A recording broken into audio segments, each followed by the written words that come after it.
보화는 신부 대기실에서 초조하게 시계를 바라봤어요. 하얀 웨딩드레스를 입고 있지만 마음은 온통 혼란스러웠죠. 결혼 행진곡이 곧 시작될 시간이었는데 갑자기 마지막으로 그 목소리가 듣고 싶어졌어요. 떨리는 손으로 휴대폰을 집어든 보화는 몇 년 전 헤어진 옛 애인에게 전화를 걸었어요. 여보세요? 익숙한 목소리가 들려왔죠. 지금 결혼식이에요. 그런데 보화의 목소리가 떨렸어요. 보화야, 나도 아직 너를 사랑해. 몇 년이 지나도 여전히 내 생각뿐이야. 상대방의 솔직한 고백을 들은 순간 보화의 가슴 속에서 그리움이 솟구쳐 올랐어요. 나도 아직. 더 이상 참을 수가 없었어요. 보화는 실성한 사람처럼 자리를 박차고 일어났어요. 웨딩드레스를 입은 채로 식장 밖을 뛰쳐나갔죠. 한편 지혁은 집에서 아버지와 마주 앉아 있었어요. 상철은 아들의 계약 결혼 계획을 알게 된 후 분노에 떨고 있었죠. 돈 걱정 없이 가족을 보살피려고 했을 뿐이에요. 지혁이 변명했지만 상철은 고개를 저었어요. 그게 진짜 가족을 사랑하는 방법이냐? 너는 내가 키운 아들이 맞느냐? 상철의 날선 말에 지혁은 마음에 깊은 상처를 받았어요. 아버지는 저를 이해하지 못하세요. 지혁은 짐을 챙겨 집을 나가버렸어요. 혼자 남은 상철은 자신이 늙고 여력이 없어서 아들에게 이런 선택을 하게 만들었다는 생각에 서럽게 울었어요. 내가 더 잘할 수 있었을 텐데. 상철의 눈물이 주룩주룩 흘러내렸죠. 지혁이 집을 나간 지 사흘째, 은호와 성재가 발품을 팔며 그를 찾아다녔어요. 지혁이 어디 갔을까요? 성재의 걱정 어린 목소리에 은호도 마음이 무거웠죠. 분명히 어딘가에서 후회하고 있을 거예요. 둘은 지혁이 자주 가던 카페와 친구들 집을 모두 돌아다녔지만 소식을 들을 수 없었어요. 성재는 지혁이 다니던 회사까지 찾아가 봤지만 이미 며칠째 출근하지 않는다는 말만 들었죠. 혹시 무슨 일이라도 당한 건 아닐까요? 은호의 불안한 목소리에 성재도 걱정이 더해졌어요. 한편 집에서는 지환이 결심을 다지고 있었어요. 이번엔 내가 가족을 책임져야겠어. 지환은 수십 군데 회사에 이력서를 넣으며 형의 빈자리를 채우려고 애썼어요. 하지만 현실은 녹록지 않았죠. 연달아 오는 불합격 통보에 지환은 좌절감을 느꼈어요. 왜 이렇게 어려운 거지? 형처럼 능력이 있었다면. 그래도 포기할 수 없었어요. 가족을 위해서라면 무엇이든 해야 했으니까요. 상철은 아들 지환의 노력하는 모습을 보며 마음이 아팠어요. 지환이가 너무 무리하는 건 아닐까? 다정도 막내 아들이 걱정됐어요. 우리 때문에 아이들이 고생하는구나. 하지만 지환의 의지는 확고했어요. 형이 저지른 실수를 자신이라도 만회해야 한다고 생각했거든요. 이번엔 꼭 합격해야 해. 지환은 밤늦게까지 면접 준비를 하며 다짐했어요. 가족 모두가 지혁의 빈자리를 실감하고 있었죠. 결국 보화는 3일 만에 아버지의 사람들에게 붙잡혀 집으로 끌려왔어요. 다시는 이런 짓 하지 마라. 아버지의 엄한 목소리에 보화는 고개를 숙였어요. 하지만 마음속으로는 후회하지 않았죠. 진정한 사랑을 위해 한 선택이었으니까요. 방문에는 자물쇠가 채워졌고 창문에는 철창이 설치됐어요. 보화는 새 장 속 새가 된 기분이었어요. 언제까지 이렇게 살아야 하는 거지? 절망감이 밀려왔지만 포기할 수는 없었어요. 한편 은호에게는 인생을 바꿀 기회가 찾아왔어요. 성희가 제안한 2억 원 규모의 인테리어 프로젝트였죠. 드디어 내 꿈을 이룰 수 있겠어. 은호의 얼굴에 희망이 떠올랐어요. 지금까지의 고생이 보상받는 기분이었거든요. 성희는 은호에게 인테리어 회사의 소장 자리까지 제안했어요. 당신 실력이면 충분해요. 내가 뒤에서 지원해 줄게요. 하지만 성희의 마음 깊숙한 곳에는 다른 목적이 숨어 있었어요. 은호를 성공시켜주고 싶은 마음 뒤에는 20년 전의 죄책감이 자리 잡고 있었거든요. 내 딸을 이렇게라도 도와줄 수 있다면. 성희는 복잡한 심경이었어요. 은호는 새로운 출발에 가슴이 뛰었어요. 이제 정말 달라질 수 있겠어. 강호에게도 더 좋은 환경을 만들어줄 수 있고. 하지만 성공의 이면에 숨겨진 진실을 그녀는 아직 모르고 있었어요. 성희가 왜 자신에게 이렇게 잘해주는지 그 이유를 말이에요. 성희는 은호를 바라보며 복잡한 표정을 지었어요. 언젠가는 모든 진실을 말해야 할 텐데 그때가 언제일까요? 2년이 흘렀어요. 지화는 마침내 중견기업에 취직하며 가족의 든든한 기둥이 됐어요. 드디어 해냈어.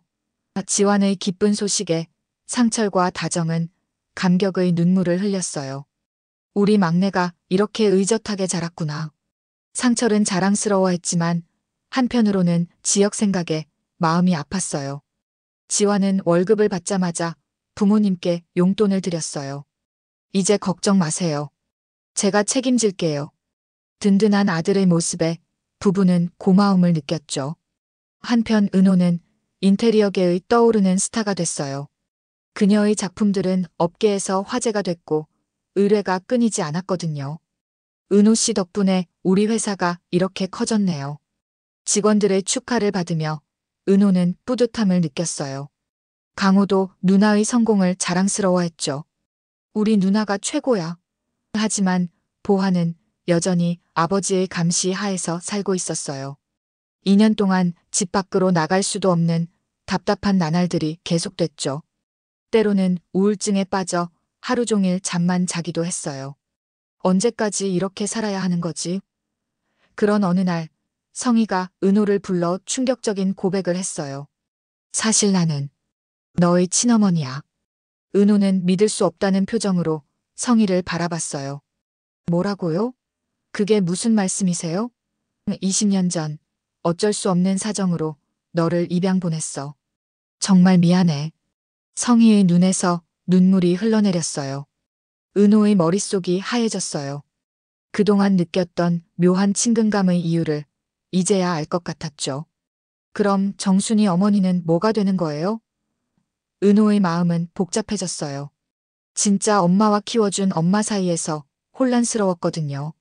한편 거리 한 구석에는 몰골이 말이 아닌 지역이 있었어요.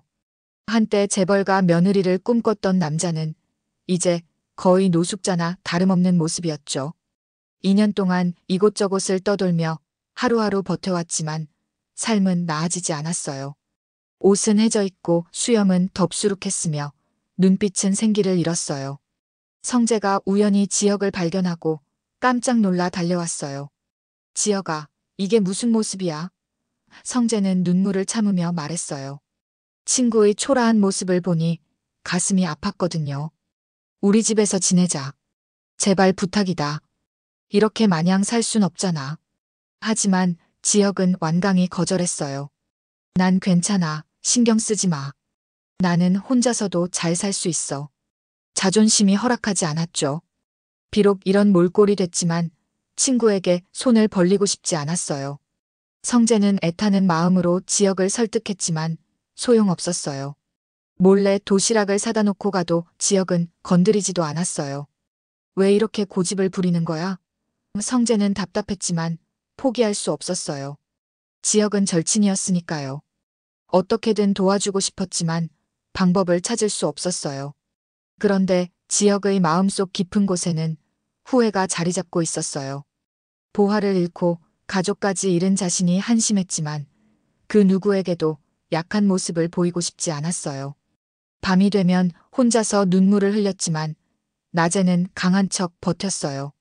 내가 스스로 이렇게 만든 거니까. 지역은 자신을 자책했어요.